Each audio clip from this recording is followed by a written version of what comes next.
Soy tu admirador y loco fanático, el mejor amigo de la amiga de tu amiga, el que quiere aparentar que lo sabe todo, para impresionarte y que te fijes en mí, el que dijo tener apellidos diabólicos, pero si ni carro tengo para invitarte a salir.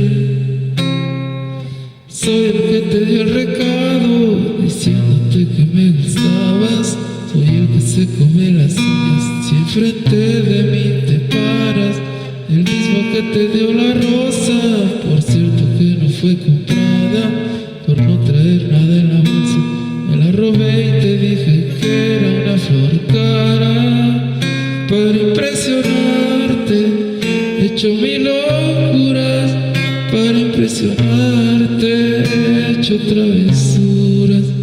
Para impresionarte tengo una fractura en el corazón que no se me cura.